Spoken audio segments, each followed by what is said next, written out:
하는데, 오늘은 빌립보서 1장 12절에서부터 18절까지 말씀을 통해서 기뻐할 수 있는, 한번 따라해 주시기 바랍니다. 기뻐할 수 있는 능력, 기뻐할 수 있는 능력, 이와 같은 제목으로 여러분과 함께 은혜를 나누기 원합니다.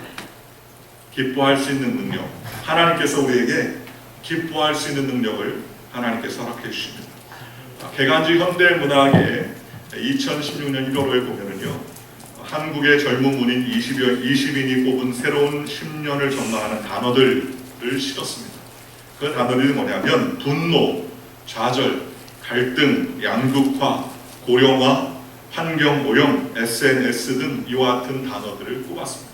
향후 10년 동안 이러한 단어들이 사회의 주 역할을 할 것이다 하겠습니다. 요즘 현대가 발달하면 발달할수록 사소한 말다툼이 분노가 돼서 치명적인 문제가 되거나 그와 같은 폭행이나 살인까지 인하여 삶의 전체를 파괴하는 끔찍한 일들이 벌어지는 경우를 종종 봅니다.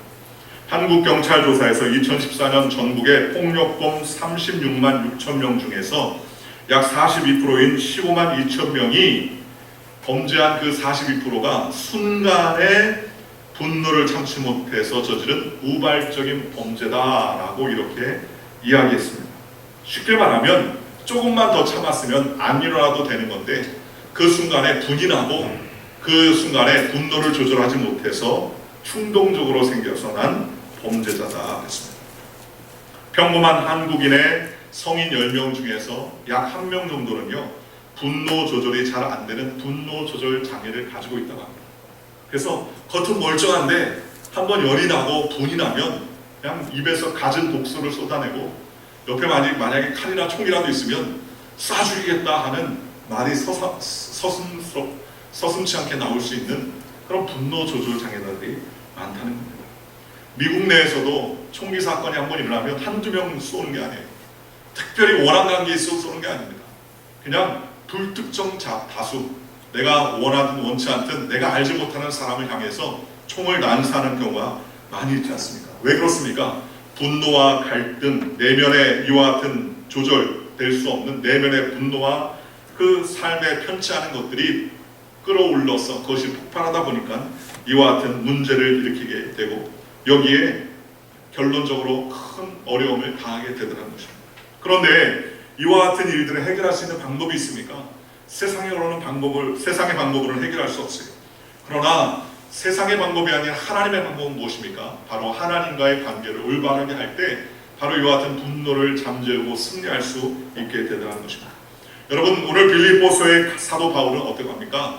누구보다 더 분노를 해야 돼요. 이유 없이 감옥에 갇혀서 억울한 일을 당하였고 또 사형을 앞두고 있으니 분노해도 이만저만 분노하지 않아야 됩니다. 그럼에도 불구하고 사도 바울은 오히려 하나님과 올바른 관계를 통해서 나는 기뻐하고 또 나는 기뻐하리라 라고 이렇게 고백하게 되더라는 것입니다. 우리가 오늘날 승리의 삶을 살 때에 바로 기뻐하는 능력이 우리 가운데 있어야 되는데 그 기뻐하는 능력이 어디서부터 오느냐, 매우 중요하다는 것입니다. 같은 환경에서도 어떤 사람은 알아눕고 같은 환경에서 어떤 사람은 쓰러지고 같은 환경에서도 어떤 사람은 탄식하고 슬퍼하는데 오히려 어떤 사람은 사도 바울 같은 사람은 오히려 그런 환경과 상황 가운데서 기뻐하고 또 기뻐한다 라고 하나님의 백성들 앞에서 선포하고 선언할 수 있다는 것입니다. 그러니 사도 바울이 이와 같이 기뻐할 수 있는 능력은 어디 있습니까? 저는 오늘 기뻐할 수 있는 능력, 이와 같은 제목으로 여러분과 함께 은혜를 나누기 원합니다. 첫째로 우리가 하나님의 기뻐할 수 있는 능력은 무엇입니까? 12절에 보니까 형제들아 내가 당한 일이 도리어 복음 전파의 진전이 된 줄을 너희가 알기를 원한다. 한마디로 말하면 합력하여 선이 되게 하시는 하나님을 믿어야 그 기쁨의 능력이 나타난다. 합력해서 선을 이루시는 하나님을 믿을 때에 그 환난도 이길 수 있는 기쁨이 생긴다는 거예요. 여러분, 사도 바울은 지금 아무 죄도 없이 감옥에 갇혀 있습니다. 로마 군인들이 쇠사슬에 묶여 감시를 당하고 있습니다. 재판도 없이 갇혀서 언제 나갈지도 기약이 없습니다. 그런데 오늘 결론적으로 사도 바울은 뭐합니까? 나는 기뻐하고 또한 기뻐하리라 라고 그렇게 고백합니다. 왜 그런 기쁨의 능력이 그에게 있습니까? 그것은 바로 모든 것이 합력하여 선을 이루시는 하나님을 확실하게 믿었기 때문입니다. 지금은 힘들고 어려워도 이것이 바로 하나님께서 합력해서 선을 이룬다는 거예요. 여기에 성경에 보니까는 전파의 진전이, 복음 전파의 진전이 된 줄 너희가 알기를 원하노라 그랬습니다. 진전이라는 말은 헬라어로 프로코페라는 말입니다. 이 프로코페라는 말은 무슨 말이냐? 미리 잘라놓는다는 거예요. 우리가 어떤 길을 갈 때 그 길을 평탄하게 가기 위해서 모든 것을 갖다가 나무도 치고 풀도 깎아내고 미리 다 평탄케 해두라는 것입니다. 제거한다는 거예요. 내가 가는 길에 방해물들을 다 제거해 놓는다는 것입니다. 그래서 여러분 군대가 가면은요, 군대에서 제일 먼저 뭐가 합니까? 공병대가 합니다. 공병대. 다리가 없으면 어떻게 합니까? 다리를 만들어요. 한강 도하 작전 뭐 이렇게 하면 어떻게 합니까? 공병대가 먼저 가가지고요, 이동할 수 있는 다리를 만듭니다. 다리를 만들어가지고 한강 이쪽에서부터 저쪽까지 한강을 건널 수 있는 이동 다리를 딱 만들고 그리고서 넘어갑니다. 공병대가 가는 곳마다 길이 없는 곳에 길을 만들어서 나무를 싹 깎아가지고 길을 만들고 평탄하게 하는 겁니다. 사도 바울의 복음을 증거하는 일에 하나님께서 이렇게 깎아서 길을 만들어 주셨다는 겁니다. 세례요한이 뭐라 합니까? 나는 예수 그리스도를 어떻게 합니까? 그 길을 증거하는 사람이다. 그분을 증거하는 사람이다. 라고 그렇게 이야기했습니다. 그래서 우리가 가는 길을 갖다가 평탄하게 해주더라는 것입니다. 사도 바울의 간절한 소망과 기도의 제목이 사정지에 나오는데, 그것은 당시에 로마 제국이 그 수도, 로마의 수도가 어디 있습니까? 세계의 수도인 로마에 가서 복음을 전하는 것이 사도 바울의 소망이었습니다. 그래서 그것을 기도했어요.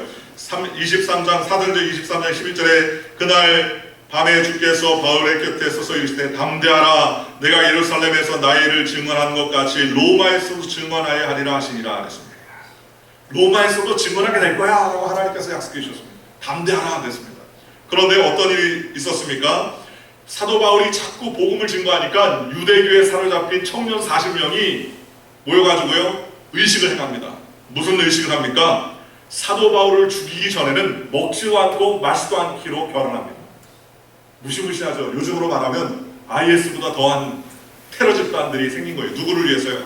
사도 바울 한 사람을 죽이기 위해서 사도 바울이 죽기 전까지는 먹지도 않고 마시지도 않겠다 라고 결단을 합니다. 그리고 그 40명이 사도 바울을 죽이려고 호시탐탐 노리고 있는 거예요.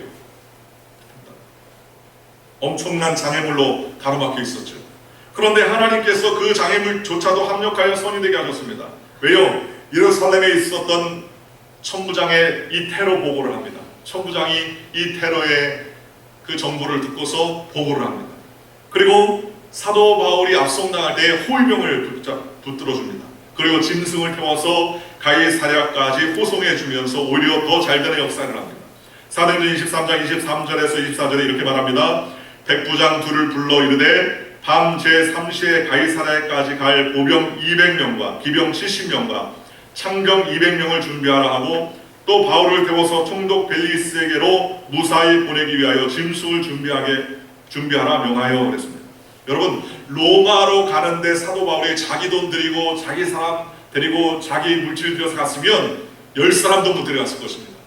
호위병은 고사하고 가다가 짐승에 밥이 될지 어떻게 할지 어찌 알 수 있겠습니까? 그런데 오히려 40명이 자지도 먹지도 않고 사도 바울을 죽이겠다고 테러를 가려고 준비하고 있다는 첩보를 들자 천부장을 통하여서 뭐라고 말합니까? 기병 200명, 그리고 창병 70명, 창병 200명, 기병 70명, 보병 200명, 도합 몇 명입니까? 470명이 사도 바울을 호위해가지고 어디까지요? 로마로 압송을 하는 거예요. 로마 황제 앞에. 이게 지금 죄인을 끌고 가는 모습입니까? 아니죠. 약 무려 500명이 사도 바울 하나를 갖다 호위해가지고요, 로마까지 가는 거예요. 지금 이게 죄의 수를 데려가는 거예요? 아니면 이게 무슨 뭐 대통령 호위하는 겁니까? 어마어마하지 않습니까? 그러니 사도 바울은 그것을 알았습니다. 합력해서 하나님께서 선을 이루어주는구나. 여러분, 500명 데려가려고 사도 바울이 그 돈 페이하고 지불했다면요, 어떻게 할 수 있겠습니까? 할 수 없죠. 본문 13절에 이러므로 나의 메인이 그리스도 안에서 모든 시대 안과 그의 밖에 모든 사람에게 나타났으니 이랬습니다. 로마에 도착해서 시위대 즉 왕궁에 있는 감옥에 들어갔습니다. 이 왕궁에 있는 감옥은 아무나 들어갈 수 있는 게 아니에요. 그 당시에 시위대는 로마 황제를 경호하는 특별한 경호부대입니다. 그런데 이 경호부대 시위대는요, 함부로 아무나 들어갈 수 없는 거예요. 신원이 확실해야 됩니다. 신원이. 제가 군대 갔을 때 처음에 31사단 부관부에 들어갔습니다. 부관부에서 비치인가를 받아가지고요, 비밀 문서를 취급하는 일을 하는데, 제 신원을 줘야 하는데 한 3개월이 걸리더라고요. 3개월 걸려서 아무 이상이 없으니까 비밀 취급인가 서가 나오더라고요. 여러분, 일개 사병이 비밀 문서를, 군에 있는 비밀 문서를 하나 그렇게 하려고 해도 3개월 동안 신원 조회를 해가지고 다 조사하는 거예요. 요즘엔 그렇지 않지만 사전에 8천까지 혹시 공산당하고 무슨 연계가 있었던 사람이 있는지 없는지 다 샅샅이 확인하는 겁니다. 여러분, 여기에 시위대의 병이 되려면 그냥 일반 사병은 안 되는 겁니다. 고관 대작들의 자제들만 특별히 들어갈 수 있는 그러한 곳입니다. 선발되고 급료도 다른 부대에 곱을 받고 남다른 조건에서 근무할 수 있으며 또 특별히 황제를 경호하는 시위대이기 때문에 이 사람들의 프라우드가 대단한 거예요. 그래서 똑똑하고 지혜롭고 신체 건강하고 출신 성분 좋은 사람들이 시대의 도대원이 될 수가 있었다는 것입니다. 로마인 이야기라는 책에 보면 명상록에 유명한 마르쿠스 아우렐리스의 황제 사후에 로마는 급격히 내리막길을 걷기 시작합니다. 그 다음에 황제들이 우후죽순처럼 막 생기기 시작합니다. 그런데 어떻게 해서 황제가 되느냐 안 되느냐 결정되느냐면 시위대들이, 황제를 보호하는 시위대들이 우리 주인이 황제다라고 선언하면 황제가 되는 거예요. 그 시위대가 얼마나 막강하느냐, 그게 중요합니다. 요즘 한국에서 대통령 탄핵 시끄럽지 않습니까? 요즘 무슨 소리 하냐면은 계엄령을 선포하라 그러더라. 계엄령을, 군대를 풀어가지고 어떻게 사회를 갖다가 뒤집어라, 그런 소리 나오지 않습니까? 무시무시하죠. 그러니 로마 정치의 핵심이요 엘리트 집단이 시위대가 있는데, 그 시위대가 누구를 보호합니까? 황제를 보호하는 게 아니라 누구를 보호해요? 사도 바울을 보호하는 거예요. 시위대들에 갇혀서 사도 바울. 여러분, 강도 액션 영화들 보면은 경찰들이 나쁜 사람, 강도나 이런 나쁜 사람들을 잡아가지고 수갑을 탁 채우지 않습니까? 근데 자기 강도들에게만 수갑 채는 게 아니라 때로는 강도의 손에 하나 탁 채고 그 다음에 경찰 손에 같이 하나 탁 채가지고 못 도망가게 할 경우가 있지 않습니까? 근데 옛날에 이 시위대 때를 했어요. 사형 선고를 받거나 중죄인 이 죄수들은요 24시간 한쪽 손에 다른 시위대 군인들과 오라줄 묶습니다. 또 다른 돈도 또다시 묶어놓습니다. 도망가지 못하게. 이러기를 무려 24시간 하는데요, 사교대로 돌아갑니다. 사교대로. 그러니 한마디로 말하면 사도 바울 옆에는 24시간 동안 사조를 짜서 16명의 시위대 대원들이 지키고 있는 겁니다. 그러니 생각해 보십시오. 여러분, 복음을 증거하려고 그러는데 어디 찾아갈 수 없는데, 사도 바울은요 무려 압송할 때 470명이 사도 바울을 지키고, 또 시위대 로마에 들어가서도 매일마다 16명씩 교대로 사도 바울을 만나는 거예요. 사도 바울이 그럼 무슨 얘기했겠습니까? 요즘 돌아가는 시국을 얘기했겠습니까? 아니면 무슨 유머를 얘기했겠습니까? 사도 바울은 입만 열면 복음을 전했지 않습니까? 복음 전해서 그들이 변화되지 않겠습니까?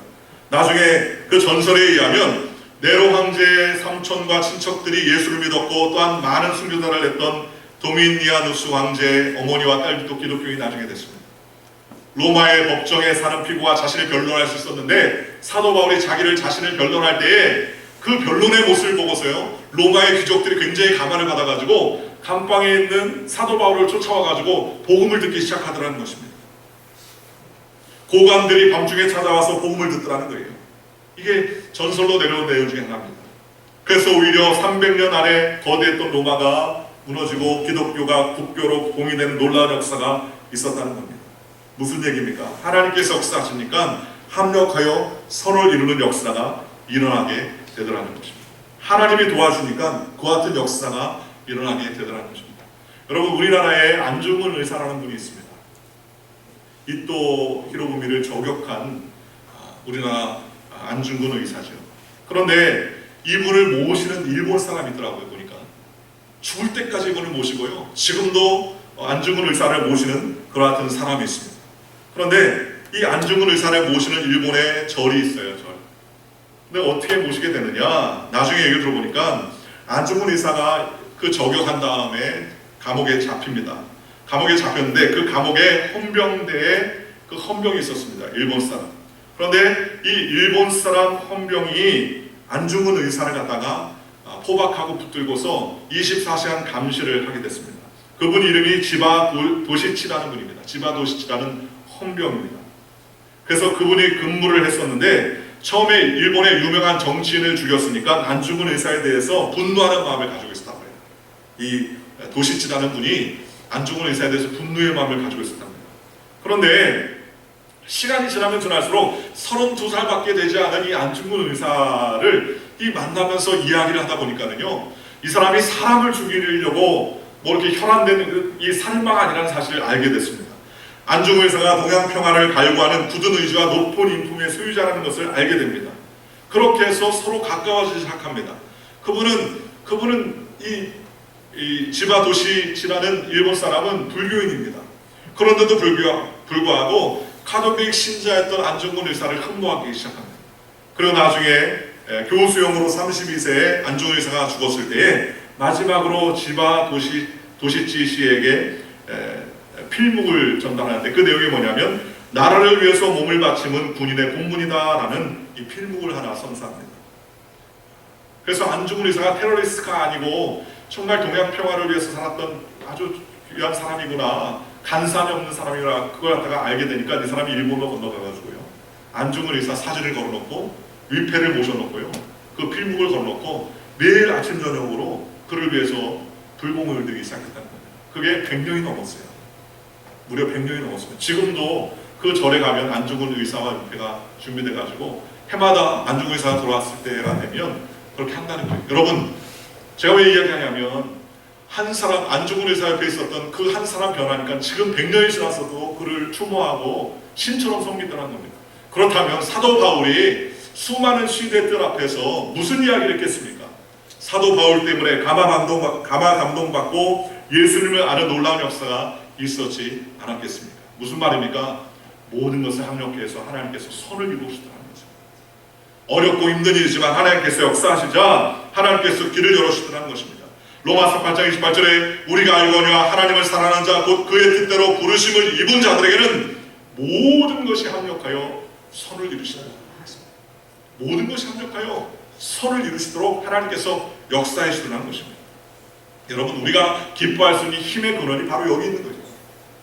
나는 왜 이러냐, 나는 왜 이런 문제가 생겼느냐 낙담하고 낙심할 것이 아니라 나의 이런 문제도 하나님께서 모든 것을 합력해서 선을 이루도록 붙잡아 주셨구나 하고 선하고 믿을 수가 있게 되더라는 것입니다. 예수 믿는 우리의 삶에도 고난과 어려움이 있지만 어떤 것도 다 합력하여서 선을 이루실 것을 믿는다면 우리는 어떠한 환경 가운데서 기뻐할 수 있는 힘을 가질 수가 있게 되더라는 것입니다. 이와 같은 힘을 저와 여러분이 가지시기를 주님의 이름으로 축원합니다. 두 번째, 기뻐할 수 있는 힘의 비결은 무엇입니까? 그것은 바로 비교가 아니라 하나님의 은혜 안에서의 삶이 있을 때만이 비로소 기뻐할 수 있는 능력이요 힘이 되더라는 것입니다. 14절에서 10절에 형제 중 다수가 나의 매임으로 말미암아 주 안에서 신뢰함으로 겁없이 하나님의 말씀을 더욱 담대히 전하게 되었느니라. 어떤 이들은 투기와 분쟁으로, 어떤 이들은 착한 뜻으로 그리스도를 변파하나니 이는 내가 복음을 변질하게 하여 세우심을 받은 줄 알고 사랑으로 하나라고 말합니다. 여러 종류의 사람들의 모습이 나타난다는 겁니다. 사도 바울이 감옥에 갇혔기 때문에 더 열심히 하나님의 말씀을 전하더라는 거예요. 왜? 우리 사도 바울 선생님이 감옥에 갇혔으니 복음 전할 사람이 없으니 내가 가서 복음을 전하겠어 그러면서 우후죽순처럼 사람들이 사도 바울의 뒤를 이어서 나아가지고 하나님의 말씀을 복음을 증거하기 시작하더라는 것입니다. 또 어떤 사람들은 사도 바울이 없는 틈을 타가지고 자기의 이익을 얻고 자기의 이름을 드러내기 위해서 복음을 전파에 열심을 내더라는 것입니다. 어떤 사람은 투기와 욕망의 목적으로, 어떤 사람은 분쟁의 목적으로 열심히 하나, 그러나 사도 바울이 뭐랍니까? 그러나 이랬든 어쨌든 누가 전파되느냐? 그리스도가 전파되더라는 것입니다. 그리스도가 전파되더라. 우리는 누군가 잘 되거나 뛰어나고 명예를 얻으면 질투하는 경우가 많지 않습니까? 특히 자신과 비슷한 처지에 있는 사람이 앞서가게 되면요, 더욱 그럴 때가 얼마나 많이 있습니다. 그런데 그와 같은 죄 있는 우리 안에 비교의 마음이 있어요. 그러니 그러한 비교의 마음을 가지고 있기 때문에 우리가 온전한 기쁨을 누릴 수 없습니다. 그런데 사도 바울은 그러한 마음이 없어요. 비교의 마음이 없었습니다. 무슨 마음이 있었습니까? 하나님께 모든 것을 맡기고 의뢰하는 마음이 있었기 때문에 기뻐할 수 있었다는 것입니다. 지금 감옥에 있으면서도 하나님의 은혜를 기억하고 붙드니까 어떻게 합니까? 하나님 안에서 삶을 살기 때문에 다른 사람과 비교하지 않습니다. 다른 사람과 비교하지 않습니다. 평안한 가운데 하나님을 찬양하고 영광 돌릴 수 있게 되더라는 것입니다. 인간을 가장 비참하게 만들고 비굴하게 만드는 그러한 것이 뭔지 아십니까? 바로 비교 문화예요. 비교 문화. 비교 문화를 경험하면요 점점 비참해지는 거예요. 갈등을 조장하고 자족감, 만족감을 파괴해버리기 때문에 사단은 끊임없이요 서로 비교하게 만듭니다. 서로 비교하게 만듭니다. 예를 들어서 만불 있는 사람이 나는 만불이나 했다 행복하다가요 5만불 가지고 있는 사람 이야기를 들으면요 상대적으로 나는 좀 부족하구나라는 생각합니다. 그 5만불 가지고 있는 사람이 10만불 가지고 있는 사람 만나면 상대적으로 열등감을 느끼기 시작하고요 10만불 가지고 있는 사람이 100만불 가지고 있는 사람 앞에 서면 굉장히 열등감을 느끼기 시작하더라는 것입니다. 왜요? 순간에 행복했던 마음이 불행한 마음으로 변화되고 또 우쭐하고 교만했다가 위축되고 낙심하는 관계가 되기도 많습니다. 상대적으로 교만해질 수도 있습니다. 저 사람보다 내가 더 많은 것을 가졌다고 생각하면 어떡합니까? 교만해질 수가 있겠죠. 그래서 비교 문화는 이웃을 쉽게 원수가 되게 하고 또 높이 올라간 자를 흔들어서 떨어뜨림으로 쾌감을 느끼는 심술로 변질되게도 만들게 되더라는 것입니다. 요즘 한국에 그런 말을 많이 한다고요. 헬조선이다. 헬조선. 한국, 대한민국을 헬조선, 지옥 같다는 거죠. 왜 그렇게 자꾸 이야기합니까? 헬조선입니까? 아니에요. 비교해보면 그렇다는 거죠. 행복지수가 높은 나라하고 자꾸 비교하고 잘 사는 나라하고 자꾸 비교하니까 못 사는 것 같고 상대적인 박탈감이 생기게 되더라는 것입니다. 한국은 세계 10위권의 경제 대국을 이뤘음에도 불구하고 앞에 있는 사람들하고 자꾸 비교하다 보니까 뒤처졌다고 생각합니다. 뒤처졌다. 열등감이 생기고 피해의식이 생기고 포로가 되어서 스스로를 불행하게 여겨서 자살 1위 국가가 됐습니다.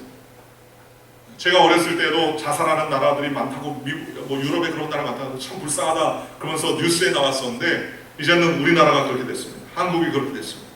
왜 그렇습니까? 사단의 종들이 됐습니다. 왜요? 비교하니까. 자꾸 비교하니까. 자기보다 나은 사람, 잘 사는 사람을 비교하니까 상대적으로 불행과 낙심하게 되고 문제가 생기게 되더라는 것입니다.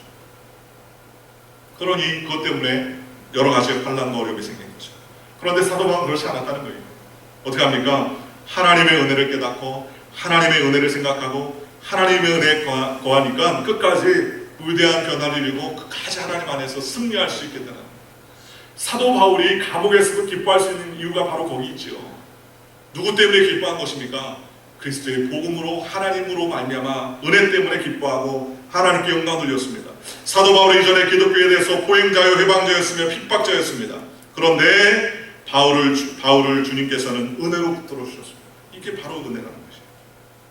그래서 사도 바울은 자신의 신앙적인 체험과 간증을 6번이나 성경에 기록하고 있습니다. 왜요? 바울은 그 은혜를 확실히 붙잡고 놓지 않았기 때문에 가능합니다. 이번에 하와이 가서 김은순 목사님이라고 작년에 그 하와이 지방에 사신 목사님인데요. 만났는데 48년생이시더라고요. 올해 70 거의 다 되셨는데 문제 어떻게 그 지방회장님하고 이제 이야기하다가 티타임을 하게 됐는데 그분이 참 재밌는 얘기했어요. 처음에 그 교회를 다닐 때 원래는 교회를 안 다녔었는데 자기 위에 집에 순복음교회 교인이 있었대요. 순복음교회. 순복음교회 교인이 있는데 순복음교회 교인이 하도 기도하고 막 잠잘 시간에도 잠 안 자고 막 뭐 이상한 소리로 기도하고 그래가지고 귀신 들린 사람인 줄 알았대요. 처음에는. 귀신 들린 사람. 그래서 나중에 만나면 예수 믿으라고 자꾸 그래가지고 저 지긋지긋하다고 저 순복음교회들 지긋지긋하다고 그렇게 생각을 했답니다. 그리고 이단인 줄 알았대요. 이단. 하도 시끄럽게 기도하고 소리지르고 그래가지고 이단인 줄 알았답니다. 그런데 자기가 예수 믿고 구원받아가지고 순복음교회 목사가 될지 누가 알았겠냐는 거예요.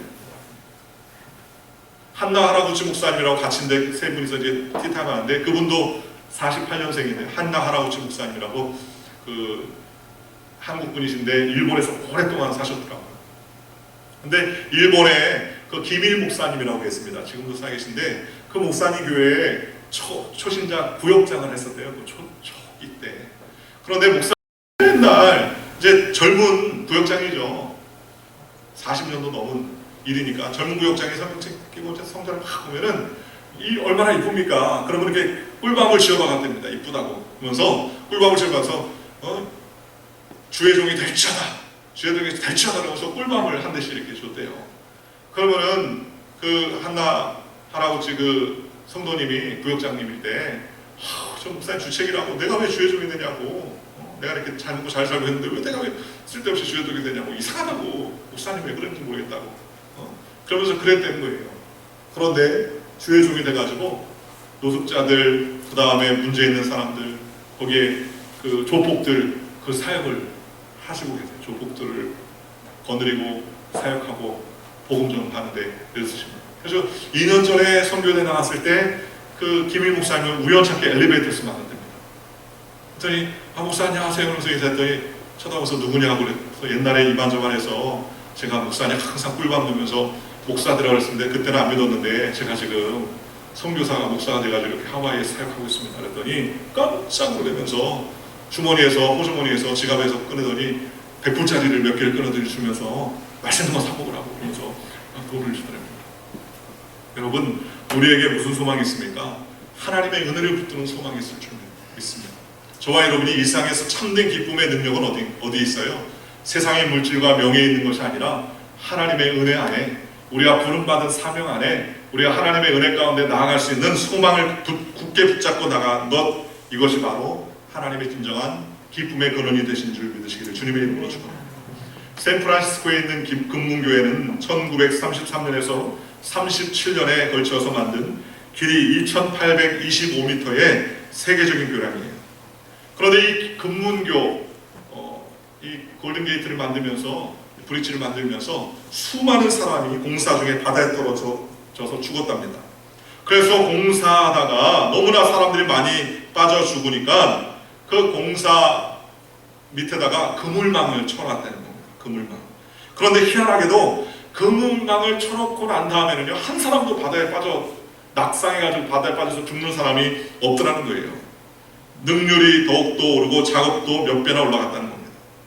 왜 그러냐 조사해봤더니 예전에 그물망이 없을 때는 바다만 쳐다보고 두려워 떨고 바들바들 떨다가 실수하고 떨어지는 경우가 많았는데, 오히려 바다를 쳐다보고 그물망이 있다는 것을 확인하자 떨어져도 자기가 살 수 있다는 확신이 생기니까요, 오히려 담대하게 그 다리를 위해서 일을 하다가 한 사람도 떨어져 죽지 않더라는 것입니다. 무엇이 있었기 때문에? 안전에 대한 확신이 있었기 때문에. 내가 지금 떨어져도 죽지 않고 그물망이 나를 안전하게 보호해 준다는 그러한 확신이 있었다는 것입니다. 여러분, 하나님의 은혜가 바로 여기 있습니다. 하나님의 은혜를 기억하면서 하나님의 은혜의 확신을 가지고 살아가고 또 기뻐하는 저와 여러분 되시기를 주님의 이름으로 축원합니다. 예수님께서 제자들에게 모든 그리스도인들을 위해서 성찬 예식을 남겨주셨죠. 예수님의 떡과 예수님께서 주신 떡을 살로, 예수님께서 주신 포도주를 피로 인식하면서 죄인이지만 나를 위해서 용서하신 은혜, 나를 위해서 죽으신 그 보혈의 피를 받아들이고 주님께서 주실 그 소망을 누리는 삶을 살게 해 주셨다는 것입니다. 그러니 주님과 함께 연합하고 주님과 함께 동행하는 삶을 살 수 있도록 하나님께서 은혜를 베풀어 주신 것을 날마다 기억하면서 승리하며 살 수 있게 되더라는 것입니다. 그러니 오늘날 저와 여러분들이 이 기쁨의 근원인 은혜를 놓지 않는 저와 여러분들 되시기를 주님의 이름으로 축원합니다. 진정한 기쁨은 무엇입니까? 하나님이 우리를 은혜로 품어주시는 것입니다. 진정한 기쁨은 무엇입니까? 합력하여 하나님께서 선을 이루도록 붙잡아 주신다. 이렇게도 저렇게도 반드시 하나님께 결과적으로는 좋게 만들어 주실 것을 아니까, 하나님께서 책임져 주실 것을 아니까 어떻습니까? 모든 것도 낙심하거나 낙담하지 아니하고 기뻐하고 즐거워할 수 있는 것입니다. 우리 예수 믿는 사람들에게 있어서 최대의 소망과 은혜가 있습니다. 그건 뭡니까? 우리가 죽어도 산다는 거예요. 이 땅에서 죽어도요, 천국에서 영원토록 하나님과 함께 동행하며 살 수 있도록 하나님께서 예비해 놓으셨다는 것입니다. 얼마나 감사합니까? 죽어도 살 수 있도록 하나님께서 모든 것을 준비하시고 예비하십니다. 예수님께서 성경에 뭐라고 말씀하셨습니까? 내가 가서 처소를 예비하러 가노니 내가 가서 처소를 예비하면 나 있는 곳에 너희도 있게 하리라 라고 성경은 말씀하셨습니다. 사람이 만드는 처소와 건물은 시간이 가면 낡고 후패하고 또 보수를 해야 되지만, 그러나 하나님이 만드신 그 천국의 아름다운 맨션은요, 보수가 필요 없고 영원토록 아름답고 영광이 찬란한 그와 같은 곳이라고 성경은 말씀해 주셨습니다. 그와 같은 은혜를 저와 여러분이 누릴 수 있도록 하나님께서 베풀어 주셨다는 것입니다. 오늘 이 확신을 가지고 달려가는 믿음의 백성이 되시기를 주님의 이름으로 축원합니다. 사도 바울은 사도행전 20장 24절에 내가 달려갈 길과 주 예수께 받은 사명 곧 하나님의 은혜의 복음을 증언하는 일을 마치려면 나의 생명조차 조금도 귀한 것으로 여기지 않는다고 고백했습니다. 분노와 갈등을 이기고 나는 기뻐하고 또한 기뻐할 수 있다라고 선언할 수 있는 사도 바울의 그 기쁨의 능력은 바로 하나님을 확실하게 붙잡고 어떤 어려움 속에도 합력해서 선을 이루시고 또 그 합력해서 선을 이루시는 하나님의 은혜가 나를 붙잡는다는 사실을 기억했기 때문에 늘 기뻐하며 즐거워할 수 있었다는 것입니다. 이 기쁨과 복음의 놀라운 능력을 경험하며 달려가는 저와 여러분들 되시기를 주님의 이름으로 간절히 축원합니다. 기도하겠습니다. 좋으신 아버지 하나님 감사합니다. 하나님, 우리에게 기쁨의 능력을 허락하신 것을 감사합니다. 모든 것이 합력하여 선을 이루어 주시는 하나님의 능력이 있기 때문에 기뻐할 수 있습니다. 이 모든 것 주님의 은혜로 말미암아 우리를 견인하시고 안전을 보장해 주시니 우리가 기뻐할 수 있습니다. 세상의 찰나적인 기쁨에 울고 탄식하고 눈물을 흘리는 자들이 아니라 주님이 주실 그 복음의 소명과 그 은혜를 가지고 달려가는 믿음의 삶을 사는 우리 모두 하나 될 수 있도록 성령님 역사하여 주시옵소서. 이 모든 말씀 예수님의 이름으로 감사하며 기도하옵나이다. 아멘. 우리 말씀을 생각하시면서 우리 동서로 기도할 때 하나님, 이 복음을 통하여서 기뻐하시는 능력이 오늘 우리에게 있게 하여 주옵소서. 세상이 비교할 수 없는, 세상이 감당할 수 없는 기쁨을 주시고 모든 것이 합력하여 서로 이신다는 하나님의 약속의 말씀을 붙들고 살아가는 우리 모두가 되게 주님 붙잡아 주옵소서. 우리 주여 3차 동선 하나님께 간절히 기도하겠습니다. 주여